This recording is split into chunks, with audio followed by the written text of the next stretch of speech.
Hello everyone. পাহাড় এবং সমুদ্র দুটো একসাথে ঘুরতে পারা যাবে এরকম জায়গার কথা মনে পড়লে সবার প্রথমেই নাম আসে ভাইজ্যাগের। তো নভেম্বর মাসে আমি গিয়েছিলাম ভাইজ্যাগে। তো আমি দুপুর নাগাদ ঘর থেকে বেরিয়ে পড়েছিলাম। আমাদের ট্রেন ছিল শালিমার স্টেশন থেকে। অ্যান্ড নেক্সট দিন সকাল সকাল 9টা সাড়ে 9টা নাগাদ আমরা পৌঁছে গিয়েছিলাম বিশাখাপত্তনম স্টেশনে। এখানে আমার কলিগসরা, আমাদের স্টুডেন্টসরা সবাই আমরা একসাথে যাচ্ছি গেটের দিকে। এখানে সকলে দাঁড়িয়ে আছি অটোর জন্য। মোটামুটি আমরা 60 থেকে 70 জনের মতো ছিলাম, তো সে কারণে একটু অটোর জন্য প্রবলেম হচ্ছিলো। আমাদের হোটেল বুকিংস আগের থেকেই করা ছিল, তো সবাইকে পরপর ছেড়ে দিয়ে আমরা তারপর লাস্টে বেরিয়েছি। আমাদের স্টেশন থেকে হোটেলের ডিস্টেন্স মোটামুটি 5 থেকে 7 মিনিট মতো ছিল। অ্যান্ড দিনটি খুবই গরম ছিল, নভেম্বর মাস হলেও বোঝাই যাচ্ছিল না। আর এটা হলো আমাদের ছোট্ট রুম, মোটামুটি ভালো। যেহেতু 3 জনের জন্য রুমটি ছিল, তো সে কারণে একটা সিঙ্গেল সাইজ বেড ছিল অ্যান্ড একটা ডাবল সাইজ বেড ছিল। তো প্রয়োজনের সবই ছিল রুমটাতে, এসি ছিল, ফ্যান ছিল, অ্যান্ড বাথরুমটা মোটামুটি ক্লিন ছিল। বেশ ভালো বড়সড় রুমটা। এরপর আর দেরি করিনি, খেয়ে দিয়ে একটু রেস্ট নিয়ে সোজা আবার রেডি হয়ে পড়েছি। তো আজকে বিকেলের ডেস্টিনেশন হলো submarine museum and Ramakrishna beach.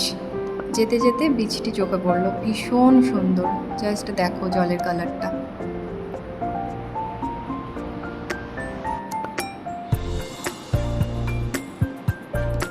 এখানে এসেই সবার ফার্স্টে না বাড়ির কথা মনে পড়ছিল। বাইরে কোথাও নতুন জায়গায় এলে, নতুন কিছু দেখলে মনে হতো যদি মা বাবাকে বা ফ্যামিলিকে নিয়ে এসে ওদের দেখাতে পারতাম, খুব খুশি হতো। চলে এসেছি সাবমেরিন মিউজিয়ামের কাছে। এটাই হলো সেই ফেমাস সাবমেরিন মিউজিয়াম। ভেতরটা খুবই সুন্দর ছিল, বাট ভেতরের ক্লিপস আমি কিছু নেইনি, ওখান থেকে অলরেডি নিষেধ করছিল ভেতরের ক্লিপস নেওয়ার জন্য। তো এখানে পার হেড 70 to 80 রুপিস মতো পড়েছিল।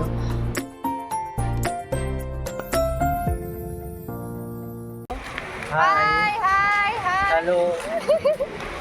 আমরা এখন হাঁটছি। আমরা আমরা সামনের একদম ঠিক আমরা ডাব খুঁজতে বেরিয়েছি। আপনি চাইলে দেখতে আসুন। সত্যি কথা বলতে এই বিচে একটাও ডাবের দোকান ছিল না। তো আলটিমেটলি আমরা বসে আদার্স কিছু খুচুমুচু খেয়েছিলাম। প্রচুর খাবারের অপশানস ছিল, প্রচুর খাবারের দোকান ছিল। সো আমরা ওখান থেকে ভুট্টা খেয়েছিলাম শেষমেশ। তারপর একটু ঘুরে ফিরে প্রচুর ফটোস তুলে, প্রচুর ভিডিওস করে দেন আলটিমেটলি আমরা সবাই একটু বসেছিলাম। বসে থাকতে থাকতে শেষ বিকেলের 2 ঘন্টা কীভাবে যে কেটে গেল বুঝতেই পারলাম না। সত্যি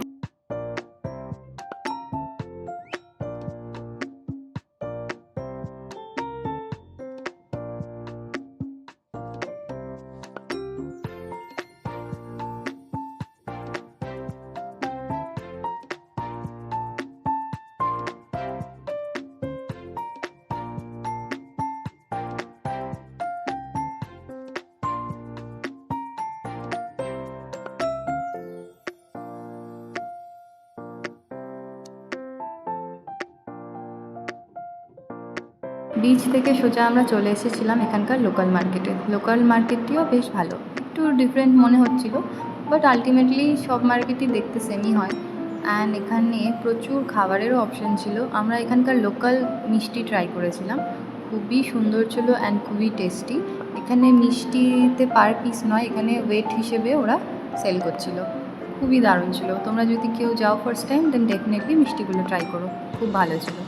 দেন আমরা কিছু শাড়ির দোকানে ঢুকেছিলাম। সবাই সবার নিজেদের বাড়ির জন্য কিছু না কিছু টুকটাক কিনেছি। তো যেহেতু বেশি সময় ছিল না হাতে, তো এটাই আমাদের ফার্স্ট ডে, যেদিন আমরা প্ল্যান করেছিলাম যে আজকে যা কেনার মার্কেটে টুকটাক কিনে নেবো। নেক্সট 2 দিন একদম নিঃশ্বাস নেওয়ারও সময় ছিল না। সারাদিন বাসেই ছিলাম অ্যান্ড বাসেই জার্নি করেছি সারাদিন, ফুল মর্নিং টু নাইট। তো এটাই মেবি সেই দোকানটা যেখান থেকে আমরা শাড়ি কিনেছিলাম। সো গুড মর্নিং, এটা হলো নেক্সট ডে। আমরা আজকে বেরিয়ে পড়েছি। আমরা আজ যাব বোরা কেভ অ্যান্ড যাব আরাকু ভ্যালি।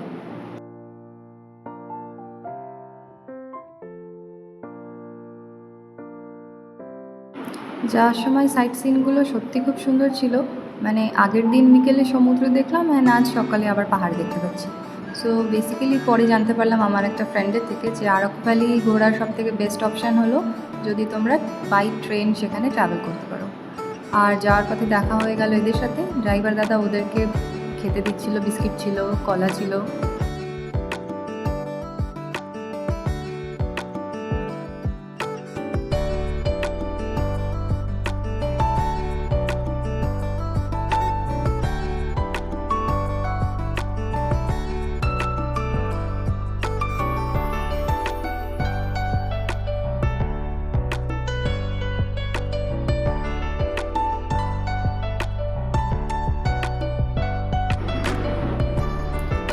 এত সবুজ দেখে তো আমার বাড়ির কথাই মনে পড়ছিল। আমি তো ডুয়ার্স থেকে থাকি, তো কিছু কিছু জায়গা মনে হচ্ছিল সিমিলার। যাই হোক, খুবই সুন্দর ছিল। মাঝে মাঝে এরকম ব্রেক হলে কার না ভালো লাগে বলুন। আর এই যে বাগানটি দেখছেন, নিচে যে চা বাগানের মতো গাছগুলো দেখা যাচ্ছে, এগুলো কিন্তু সব কফি গাছ। তো অনেকটা দূর জানেন তো, ভেবেছিলাম হয়তো 2 ঘন্টা কি জোর 2.5 ঘন্টায় পৌঁছে যাবো, বাট যেতে যেতে আমাদের 3.5 ঘন্টারও বেশি, প্রায় 4 ঘন্টা লেগে গেছিলো। আসলে ছোটো গাড়ি হলে হয়তো অত সময় লাগতো না, পাহাড়ের রাস্তা বাট আমাদের কাছে বাস ছিল না, সেজন্য। এই তো আমরা চলে এসেছি। আর স্ট্যান্ড মানে যেখানে গাড়ি পার্ক করা হয় সেখান থেকে কিছুটা উঁচু রাস্তায় গিয়ে, মানে এই রাস্তাটা একটু খাড়া কিন্তু, তো এই রাস্তাটা এতটা হেঁটে গিয়ে আমাদেরকে টিকিট কাউন্টারের ওখানে যেতে হচ্ছিলো। আর এটাই হলো সেই বোরা কেভ। অনেক বড়, মানে যতটা ভেবেছিলাম, আন্দাজ করেছিলাম ভিডিও বা ব্লগ দেখে দেখে, তার থেকেও বড়। একটু খুবই বেশি ক্রাউড ছিল। আর এতটা জার্নি করে এসে আবার এখানে আসার জন্য এত মানে গাড়ি পার্কিং করার পর এতটা হাঁটতে হয়েছে, তারপর আবার এত সিঁড়ি, মানে সিরিয়াসলি প্রচুর টায়ার্ড লাগছিলো লাস্টে, আর ভালো লাগছিলো না। অ্যান্ড ভেতরে একটা খুব সুন্দর মন্দির আছে, বাট আমি ওখানে যেতে পারিনি, বাকি আদার্স ওরা অনেকে গিয়েছিল। এটা হলো বাইরের ভিউ। আমি ছোট্ট করে 2-1টা ক্লিপ নিয়েছিলাম। আর প্রচুর খাওয়ার আর প্রচুর তো দোকান আছেই, তোমরা চাইলে এখানে টুকটাক ছোটোখাটো একটা শপিং করতেই পারো। বাট অনেক দেরি হয়ে গিয়েছিল আমাদের, খেতে খেতে প্রায় 3টে পেরিয়ে গেছিলো। তো এরপর আমরা বেরিয়ে পড়েছি আরাকু ভ্যালি যাওয়ার জন্য। তো বোরা কেভ থেকে আরাকু ভ্যালি বাই বাস মোটামুটি 1 ঘন্টা 10-15 মিনিট, হ্যাঁ এরকমই লেগেছিলো, এর থেকে বেশি লাগেনি। আর আরাকু ভ্যালি যাওয়ার সময় বোরা কেভ থেকে রোড সাইডে প্রচুর ফুল গাছ ছিল। তো যাওয়ার পথে এই পাহাড়টি যেন অর্ধেকের বেশি সময়ই আমাদের সাথে সাথে যাচ্ছিল, এতটা বড় ছিল। অ্যান্ড সত্যি খুব সুন্দর ছিল পাহাড়টি।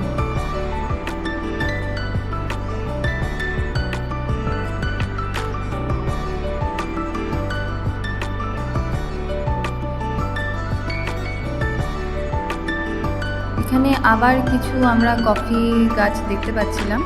তো কফি গাছ এখানেও, তোমরা এখান থেকে চাইলে এখান থেকে র কফি কিনে নিয়ে যেতে পারো, তবে একটু দেখে শুনে নেওয়াই ভালো। অনেক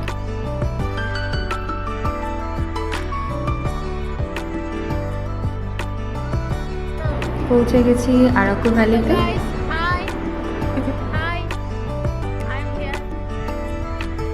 আরাকু ভ্যালিতে আর বেশিক্ষণ সময় কাটাতে পারিনি, আসলে ভীষণই টায়ার্ড ছিলাম।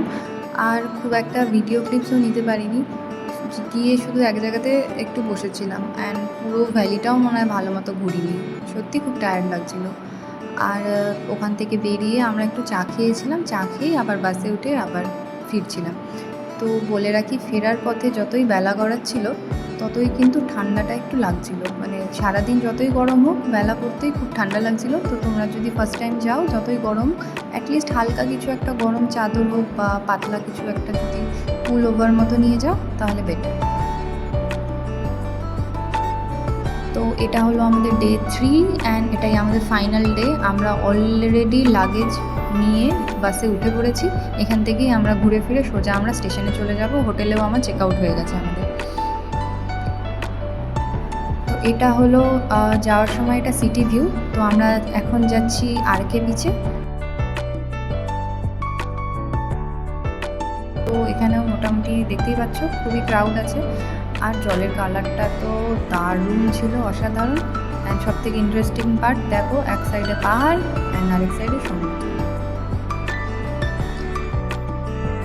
আর একটা কথা না বললেই নয়, এখানকার রাস্তাঘাট অ্যান্ড মেনটেনেন্স সিরিয়াসলি খুবই সুন্দর ছিল। মানে কোথাও কোনো এক্সট্রা কিছু পার্টিকেলস নেই, কিছু নোংরা কিছু নেই, খুব ভালো মেনটেনেন্স এখানকার। আরকে বিচে জলে নামার পারমিশন আছে। অ্যান্ড ওখানে যদি তোমরা স্নান করো দেন তোমরা ওখানে ইজিলি ওখানে ড্রেস চেঞ্জ করার মতো জায়গা পেয়ে যাবে, তবে মিনিমাম কিছু একটা অ্যামাউন্ট চার্জেস দিতে হয় সেখানে। তো আমরা ওখানেই লাঞ্চটা সেরে অলরেডি বেরিয়ে পড়েছিলাম। তো আমরা এখন যাচ্ছি কৈলাসগিরি। গাড়িতে সবাই যতটা না এক্সাইটেড ছিল তার থেকেও বেশি সবার একটু মনটা খারাপ ছিল যে ফাইনালি 3টে দিনের ট্রিপ আমাদের শেষ হতে চললো। এটা কৈলাসগিরির বাইরের পার্কিং পয়েন্ট থেকে ভিডিও করা। আমি খুব বেশি ভিডিও করতে পারিনি এই জার্নিতে, মানে মানে আমি শর্ট ছিলাম না যে ভিডিও করে আমি ব্লগগুলো ছাড়বো। তো নেক্সট টাইম থেকে আমি চেষ্টা করবো ভালো মতো ব্লগগুলো বানানোর। অ্যান্ড তোমাদের যদি আমার ভিডিওগুলো ভালো লেগে থাকে দেন অবশ্যই ফলো করো অ্যান্ড সাবস্ক্রাইব করো। বাই, দেখা হচ্ছে নেক্সট ভিডিও।